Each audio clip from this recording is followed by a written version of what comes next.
இந்த மீன லக்னத்துக்கு மேசம் வந்து 2ஆம் இடம். 2ஆம் இடம் என்னதுன்னா தனம், குடும்பம், வாக்கு.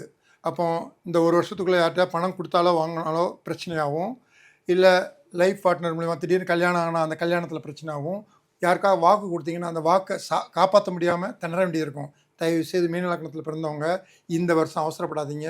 பணம் கொடுக்கல் வாங்கலையோ, திருமணம் பண்ணுறதுலையோ, வாக்கு கொடுக்கறதுலையோ கொஞ்சம் பொறுமையாக கடைப்பிடிங்க. ராகு பயிற்சிக்கு அப்புறம் இதை செஞ்சிட்டிங்கன்னா நல்லாயிருக்கும். அப்போ இந்த ராகு பயிற்சினால் இந்த மேசம் அடி வாங்குது. பார்த்துட்டு இருக்கிற வியூவர்ஸ், மேசம் உங்கள் லக்னத்துக்கு எத்தனாம் இடம்னு பாருங்கள். அந்த இடம் சார்ந்த மிகப்பெரிய ஒரு அடி உண்டு. இது நான் கிட்டத்தட்ட ஒரு 6 மாதம் ஆச்சு ராகு பயிற்சி. என்கிட்ட வரக்கூடிய கஸ்டமர்களுக்கு நான் செக் பண்ணி பார்க்குறேன். 100% இல்லை, 200% ஒத்து வருது. மேசம் சம்மந்தமாக அவங்க மிகப்பெரிய அடியை கொடுத்துக்கிட்டு இருக்கிறாங்க. அப்போ யாராக இருந்தாலும் சரி, மேசம் அடி வாங்குறதுனால உங்கள் லக்னத்துக்கு மேசம் எத்தனாம் பாவம்னு பாருங்கள். அதில் தயவுசெய்து முனப்பு காட்டாதீங்க. ஏன்னா அதில் வெற்றி பெறுறது சங்கடம். இந்த ராகு பயிற்சிக்கு அப்புறம் நீங்கள் நினச்சது 12 கட்டத்துக்கு உரியவரும் நீங்கள் அடையலாம்.